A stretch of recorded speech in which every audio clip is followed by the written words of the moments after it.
días a todos. Muchas gracias al comité organizador por hacerme parte de este evento. Ahora vamos a hablar entonces de tromboembolismo pulmonar, manejo avanzado en la paciente obstétrica crítica. Mi nombre es Paula Andrea Velázquez, yo soy ginecóloga obstetra intensivista, coordino una unidad de cuidado intensivo netamente obstétrico en Cali, Colombia, en la Clínica Versalles. Me desempeño también como gerente en salud.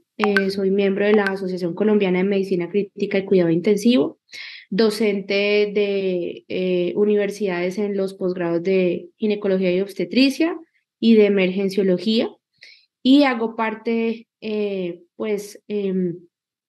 de este grupo selecto de expositores que me enorgullece, pues, estar con ustedes en este momento. Para empezar, quiero contarles que no tengo conflictos de interés, que las imágenes que vamos a utilizar en este momento tienen consentimiento informado, tanto escrito como verbal, de las pacientes. Ellas facilitan la utilización de estas imágenes con fines netamente académicos. Vamos a empezar entonces con un caso clínico que tuvimos en nuestra institución. Este caso clínico es de una paciente de 30 años, gravidad 3 partos 2, que tiene un embarazo de 35,2 semanas con un feto en podálica y llega con una franca insuficiencia respiratoria, con hipoxemia, con una PAFI-2 de 200 y sin control prenatal. Viene remitida a la periferia de Cali. Miremos entonces la mecánica ventilatoria de la paciente tan severamente comprometida. Veamos cómo en la máscara de no reinhalación tiene secreciones rosáceas o si tiene edema pulmonar o congestión pulmonar y está francamente cansada de respirar, polisnéica, con un desconfort toracoabdominal y una asincronía en la simetría toracoabdominal que la hace adaptar su posición a esta dificultad respiratoria inminente que tiene la paciente en su falla ventilatoria. Este caso clínico nosotros lo tuvimos en la clínica. Miremos cómo tiene una presión arterial de 84/60. Estos son los parámetros de los signos vitales con que llega la paciente. Y pues con máscara de no reinhalación está saturando bien, pero hipoxémica en sus gases arteriales. La placa de tórax de la paciente con ocupaciones alveolares de 2 de 4 cuadrantes y ventilatoriamente después de ser intubada, pues una histéresis pulmonar que no se ve muy comprometida en cuanto pues a capacidades y a volúmenes. Entonces, hacemos ecografía de la paciente y vemos que la paciente tiene una hiperrefringencia en toda la unión atriocava, que se confirma con este ecocardiograma, que lo hace el cardiólogo institucional, donde reporta un ventrículo que funciona adecuadamente, una fracción de eyección del ventrículo izquierdo que está normal, Espero que te pero que vayas. no es una sugestiva ¿Qué de hicieron? trombo. Así no importa, que puedas ir a ayudar. La paciente tenía un cuadro de alrededor de 5 días de deterioro de su clase funcional. Estando embarazada, entonces decidimos hacerle un angiotac de tórax, donde vemos un infarto pulmonar. Esa es la opacidad de la base que evidenciamos en la radiografía de tórax. Además, esta es el infarto pulmonar, donde vemos que tiene dos densidades por el medio de contraste, que tiene importante heterogeneidad con respecto al flujo de las arterias pulmonares, por eso que caracteriza el infarto pulmonar. Entonces, pues en este contexto, ¿qué vamos a hacer? Es una paciente que está embarazada, que no tiene controles prenatales, que tiene un tromboembolismo pulmonar con presiones arteriales con una sistólica por debajo de 90 y con hipoxemia. ¿Qué hacemos? Operamos a la paciente, soportamos a la paciente. ¿Tiene criterios para hacer trombolisis o no? Es una paciente que se va a someter a cesárea porque la presentación fetal está en podálica, pero además hemodinámicamente y respiratoriamente no creeríamos que pudiésemos someterlo pues a un trabajo de parto. ¿Qué va a pasar con el bebé? ¿El bebé se compromete o no se compromete por este estado de hipoxemia o por el compromiso cardiovascular de la paciente? Entonces vamos a empezar a tratar de eh, des, desgranar todos estos conceptos de una forma muy práctica.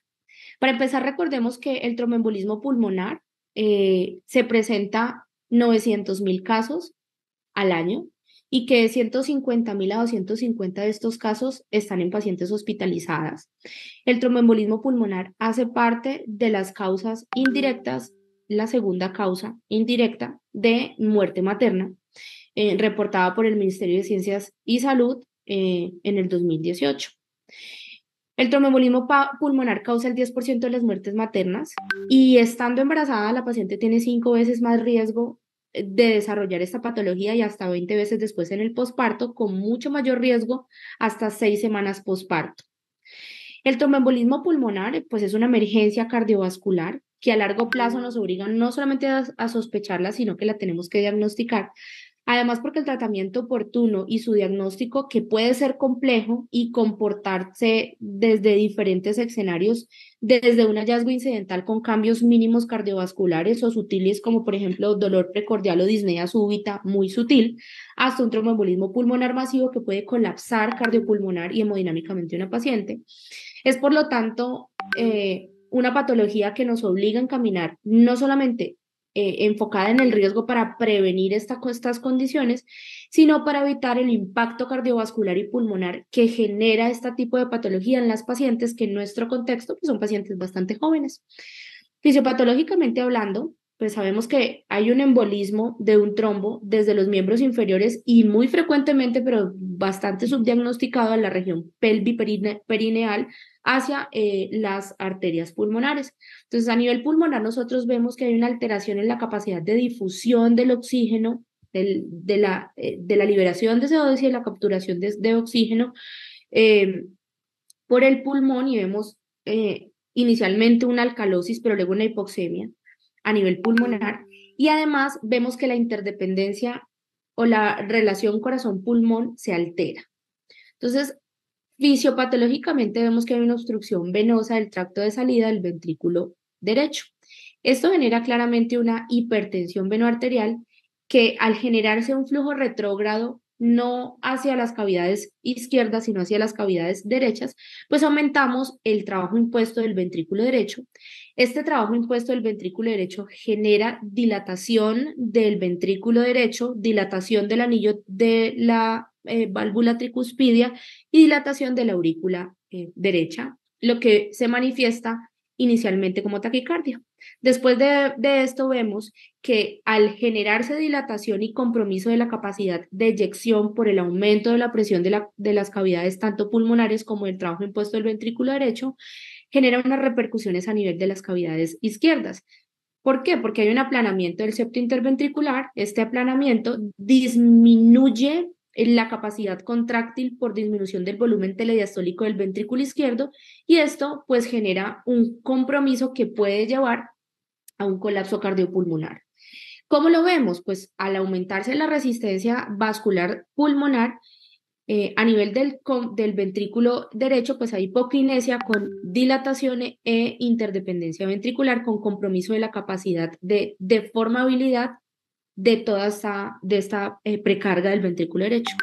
Y a nivel del ventrículo izquierdo, pues claramente vemos que al disminuir la capacidad de llenado telediastólico del ventrículo izquierdo, hay mayor consumo miocárdico de oxígeno por esta injuria aguda que se produce tanto en las cavidades derechas como izquierdas a nivel pulmonar, pero además hay una isquemia por disminución de la capacidad de eyección coronaria de el mismo ventrículo con colapso completo y entrando pues en un paro cardíaco si nosotros vemos una limitación importante del llenado del ventrículo izquierdo producto de esta dilatación del ventrículo derecho. Durante el embarazo vamos a ver diferentes cambios fisiológicos. Importante recordar que la progesterona disminuye la resistencia vascular sistémica, que hay un aumento del gasto cardíaco alrededor del 50 al 30%, que las pacientes son hipercoagulables porque se adaptan a el futuro sangrado, que hay un consumo aumentado de oxígeno, un DO2 aumentado y un VO2 también, una tasa de extracción tisular de oxígeno también que está aumentada, eso ya está demostrado, y esto genera pues una condición hiperdinámica.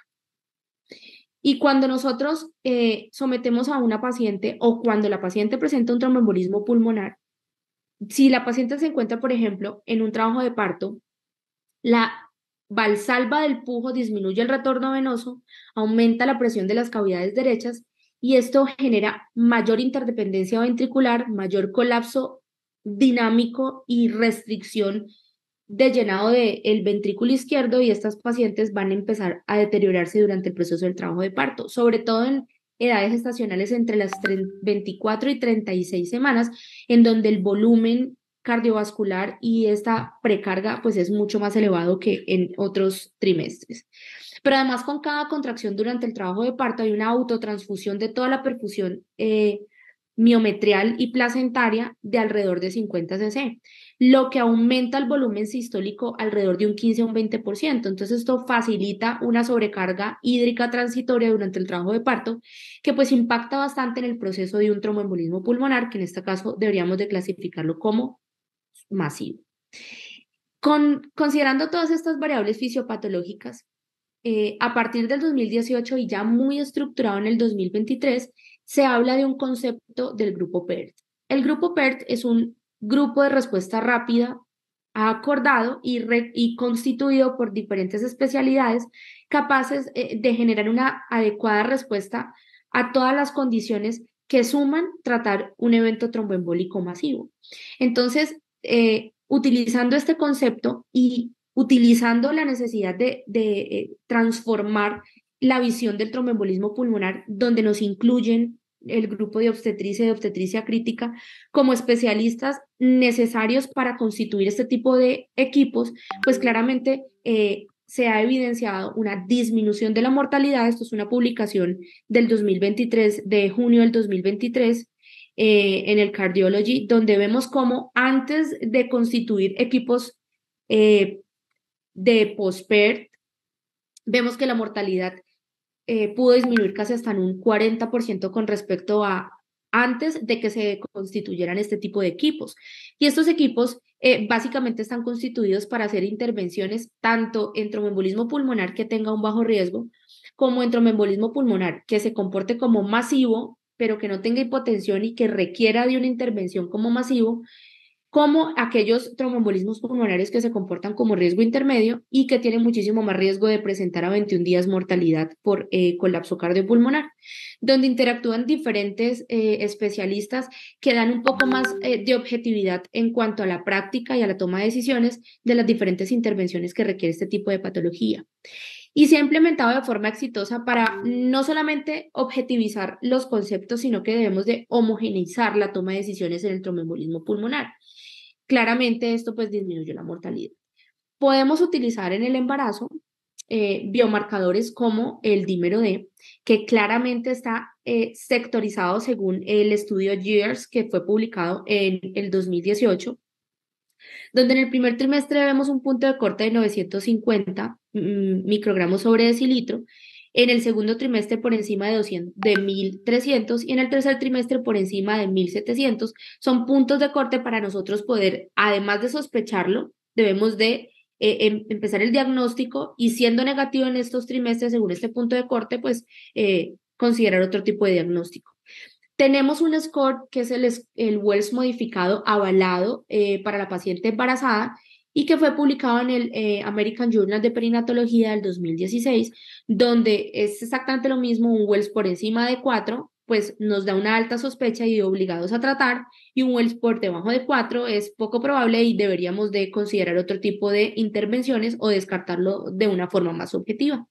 Cuando nosotros entonces tenemos el diagnóstico de tromboembolismo pulmonar, además de los biomarcadores y de los scores de sospecha clínica alta, debemos de solicitar troponinas, proBNP, gases arteriales, lactato, electrocardiograma, radiografía de tórax, pero además otro tipo de exámenes como tiempos de coagulación, hemograma, electrolitos y creatinina para determinar sistémicamente y sindromáticamente qué intervenciones adicionales vamos a hacer, además del impacto cardiovascular en los demás órganos que genera el tromboembolismo pulmonar masivo. La radiografía de tórax nos orienta a tomar decisiones diferentes y a descartar la gammagrafía como un elemento diagnóstico cuando está alterada la radiografía de tórax. El Doppler de miembros inferiores es importante para definir trombos que puedan generar eventos un nuevo evento tromboembólico.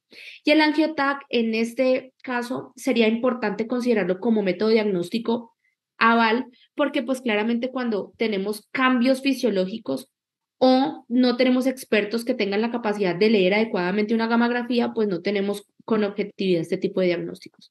Ecografía fetal y Doppler, y siempre en el embarazo debemos de considerar, además de las imágenes y de los laboratorios, el riesgo de sangrado en aquella paciente que se va a someter a un legrado, a una cesárea o que está en un trabajo de parto y que tiene compromiso cardiopulmonar y que requiere muy probablemente de intervenciones a hablar con riesgo de sangrado.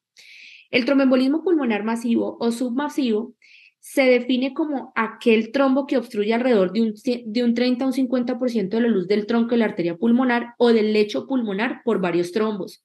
Es decir, que en este caso nosotros no vamos a hablar de si es segmentario o subsegmentario, sino simplemente que ese compromiso de la obstrucción por el trombo genere hipotensión, choque o colapso cardiopulmonar.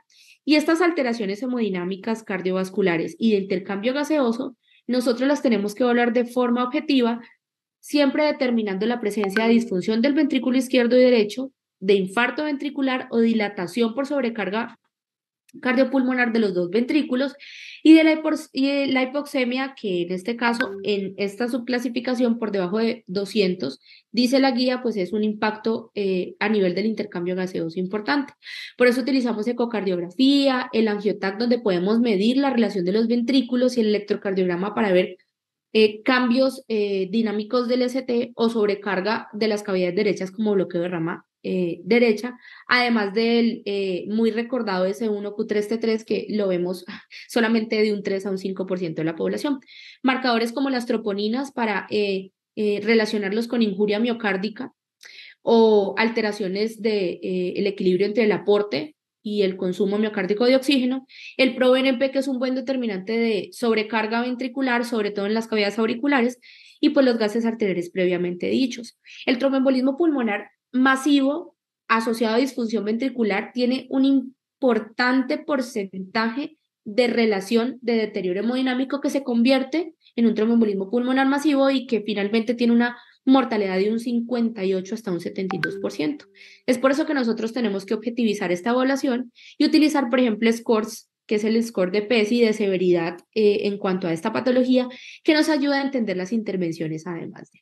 El manejo avanzado entonces del tromboembolismo pulmonar, que claramente por el riesgo del deterioro de su clase funcional a 2 años, por la mayor mortalidad que tienen este tipo de pacientes, por el riesgo de colapso cardiopulmonar y de intervenciones avanzadas con respecto a manejos endovasculares, a trombolisis a corto o largo plazo, o intervenciones como colocación de filtros especiales, pues requiere de un equipo multidisciplinario que defina con estrategias cargadas de elementos académicos las intervenciones de nuestras pacientes. En este caso, entonces, vamos a subclasificar el tromboembolismo pulmonar o el TEP agudo, como el caso que tenía nuestra paciente, preguntándonos una situación, y es si la paciente estaba o no hipotensa. La definición de hipotensión es una presión arterial sistólica persistentemente disminuida por debajo de 90 milímetros de mercurio durante más de 15 minutos o el requerimiento necesario de soporte vasopresor con aumento hasta 0,3 microgramos kilo minuto. Si nuestra paciente no tiene hipotensión o recupera un poco con líquidos, pues esta paciente deberíamos de evaluar el impacto cardiovascular de este evento tromboembólico y definir el riesgo de de siendo un tromboembolismo pulmonar submasivo, es decir, sin hipotensión, no masivo, el riesgo de morir hasta 21 a 90 días. Cuando nosotros no tenemos alteraciones en el TAC, es decir, características del ventrículo derecho dilatado, troponinas negativas y ProBNP negativa, hablamos de que es un tromboembolismo pulmonar de bajo riesgo y que no requiere más que una anticoagulación. Pero en aquella paciente que sí tiene alteraciones en la relación corazón-pulmón, es decir, que yo tengo un angiotac alterado o ProBNP o troponinas alteradas, con un solo elemento de estos tres evaluados, nosotros hablamos de un riesgo intermedio para TEP y simplemente anticoagulamos. Pero cuando decimos que mi paciente tiene anomalía del ventrículo derecho, pero tiene troponinas y tiene ProBNP positivo, esta paciente tiene un riesgo intermedio alto, debe morir por un evento tromboembólico que ya lo tiene. Y nuestras pacientes pueden tener contraindicaciones absolutas para recibir trombolisis, que es el manejo que se requiere. En este caso deberíamos de considerar otro tipo de intervenciones como trombolisis direccionada por catéter o tromboendarterectomía por aspiración. Siempre considerar en aquella paciente, por ejemplo, que la elección del tratamiento no sea muy claro, debemos de individualizarlo como previamente lo comentamos. Ahora, si mi paciente tiene hipotensión, como por ejemplo esta paciente, y requiere de soporte vasopresor, la paciente tiene un tromboembolismo pulmonar masivo. Y ahora debemos de evaluar las contraindicaciones de tromboembolismo, de trombolisis. Y vamos a verlas en donde encontramos que encaja aquella paciente que va a ser sometida a una cirugía mayor o aquella paciente que tiene coagulopatía o que tiene riesgo de coagulopatía o aquella paciente que tiene un embarazo o un posparto hasta una semana post. Entonces, estas pacientes, nuestro contexto clínico tiene contraindicaciones relativas. Siendo esto claro, debemos de definir, encajando nuestra paciente en las contraindicaciones relativas, considerar dos estrategias o dos opciones. La trombolisis direccionada por catéter a dosis reducidas, la trombolisis directa por catéter a dosis reducidas, directa, no con liberación prolongada, o considerar la trombolisis sistémica a la mitad de la dosis. Además de esto, la Sociedad Europea de Cardiología y la Sociedad, según las guías de enfermedades respiratorias y cardiovasculares, publicado en el 2023, vemos cómo se debe de considerar a aquellos pacientes que tienen un riesgo alto de tromboembolismo pulmonar con riesgo de la trombolisis sistémica, siempre considerar la posibilidad de manejo percutáneo, que es una recomendación 2A. En este orden de ideas, las indicaciones para definir la trombolisis en nuestras pacientes embarazadas, además de la hipotensión y el choque, las indicaciones son disfunción del ventrículo derecho o del ventrículo izquierdo, infarto o injuria miocárdica relacionada con hipoperfusión por sobrecarga del ventrículo derecho, choque o hipotensión, arresto cardíaco y trombo endocavitario. La importancia de definir una trombolisis tempranamente es la necesidad rápida de restaurar la perfusión y la ventilación pulmonar, reduciendo la poscarga del ventrículo derecho y la resistencia vascular pulmonar, además de mejorar las condiciones hemodinámicas impuestas a la condición hiperdinámica de un embarazo. Miren lo bonito de este diagrama que está publicado en el 2002 en el CHEST, donde vemos cómo la paciente que tiene un tromboembolismo pulmonar, la severidad está dada por el tamaño del trombo, pero además por la condición cardiovascular del paciente. Si es un paciente joven, muy probablemente tiene mucha reserva fisiológica para contrarrestar esta condición. Pero si es una paciente embarazada que está en una condición hiperdinámica con sobrecarga cardiovascular por hipervolemia y variaciones en la relación corazón-pulmón por restricción diafragmática producto de un útero que limita la capacidad de optimización de toda esta sobrecarga también pulmonar, pues no va a tener la capacidad fisiológica para optimizar esta condición aguda. Miremos cómo la estabilidad hemodinámica del paciente con tromboembolismo pulmonar está definida básicamente por el tamaño del ventrículo derecho. Cuando esto va generando repercusiones a nivel de todo el lecho pulmonar, vemos que hay disfunción del ventrículo derecho, compromiso del ventrículo izquierdo, que muchas veces las vemos como síncopes o eventos presincopales transitorios que van precedidos de choque o de hipotensión. Y después de que nosotros evaluamos, muchas de nuestras pacientes ingresan porque hicieron episodios sincopales sin relación con otra condición, ni con disnea ni con nada más. Y estos episodios sincopales están claramente descritos en la fisiopatología y la historia natural del tromboembolismo pulmonar agudo antes de presentar un choque, un arresto cardíaco y una muerte súbita relacionado con una mortalidad hasta el 30, hasta el 100%. Entonces miren cómo evaluaciones sutiles como vengo porque me desmayé y no sé qué me pasa, debemos de enfocarlo incluso como este evento tromboembólico.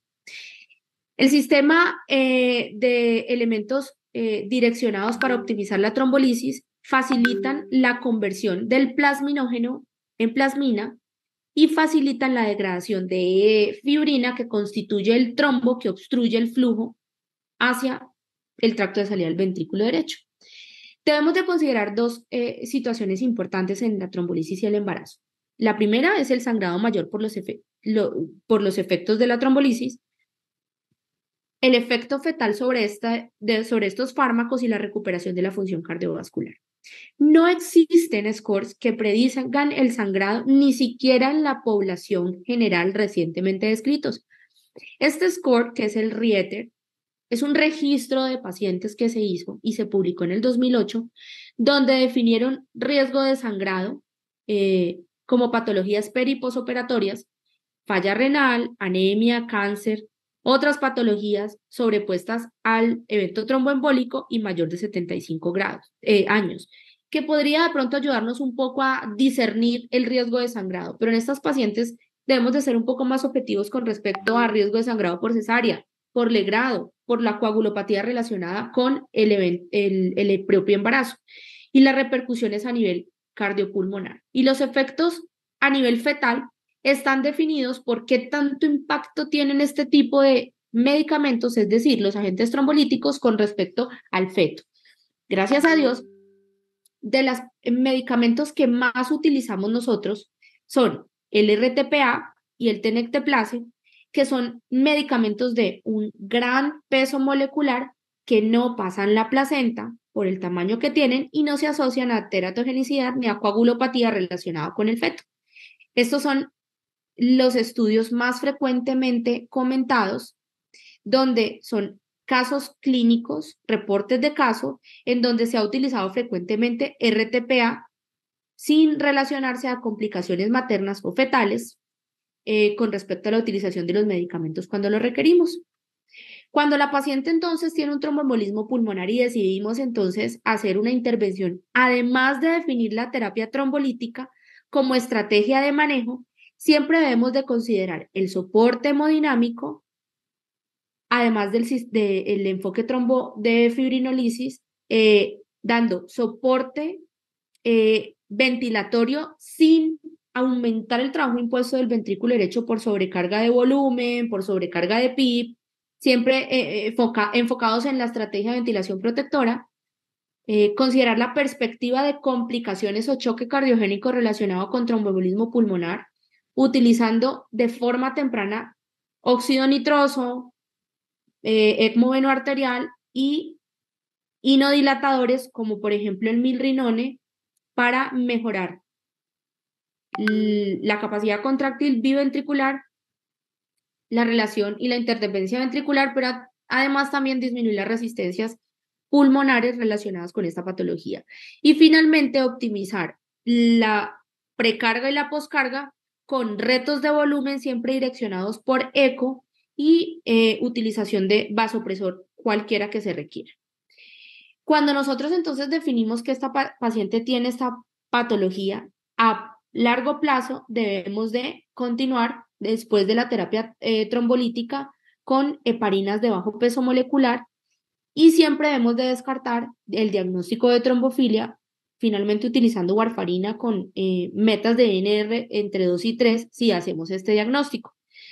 Y cuando nosotros utilizamos anticoagulantes, por ahora no se ha desarrollado ningún estudio que nos defina con seguridad la utilización de los DOACs, ¿sí?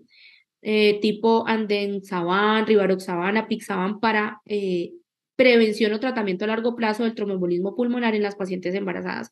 Sin embargo, en este momento se está desarrollando un estudio que se inició en animales y ahora está dándose en reporte en humanos de acuerdo a las patologías para ver qué se reconstruye en el momento. Entonces vamos a ver qué pasó con nuestra paciente. Recordemos que era una paciente con 35 semanas, en falla respiratoria, en insuficiencia respiratoria, con hipoxemia y con un diagnóstico de tromboembolismo pulmonar. Entonces a esta paciente le hacemos una medición de los ventrículos con una relación ventrículo derecho-ventrículo izquierdo por encima de 0,9, que es positivo, o sea que hay una disfunción del ventrículo derecho por sobrecarga pulmonar, Las arterias pulmonares están severamente dilatadas por encima de 3,6 centímetros ambas arterias. Y vemos nuestra paciente que a nivel de la miembros inferiores tiene esta imagen hiperrefringente que sugiere un trombo a nivel de la vena femoral. Miren, este es el corazón con buena capacidad contráctil, sin dilatación de las cavidades derechas, con buena movilidad de todas las paredes y los segmentos del ventrículo izquierdo y muy buena movilidad de la válvula mitral que sugiere una buena fracción de eyección en términos indirectos del eco en la UCI. Y aquí vemos la paciente soportada, embarazada. Esta es una paciente que se le hace cesárea, se lleva angiografía para colocación de filtro de vena cava infrarrenal transitorio para poder ser llevada a su evento quirúrgico de forma segura. Le iniciamos heparina no fraccionada en goteo, le hacemos cesárea con filtro de vena cava, le hacemos la reversión durante la cesárea con protamina con optimización del PTT. Continuamos en el posquirúrgico de la cesárea con heparinas de bajo peso molecular. La paciente tiene troponinas negativas, pro-BNP negativo, se le hace la trombolisis ultralenta por 24 horas al 11º día y el ecocardiograma de control lo vemos que está completamente normal, con una fracción de eyección del 65% y sin trombos ni vegetaciones. Y vemos aquí la prueba en marcha 6 minutos de la paciente con una capacidad pulmonar completamente normal. Lo que les quería contar entonces es que es posible aplicar las guías con interacción de diferentes especialidades como hematología, neonatología, neumología, hemodinamia, radiología intervencionista, cuidado crítico y obstetricia para entregar los mejores resultados en nuestras pacientes. Esta es la paciente que se le está haciendo la cesárea con todos los requerimientos y esto era lo que les quería compartir a ustedes el día de hoy. Muchas gracias por contar con mi opinión.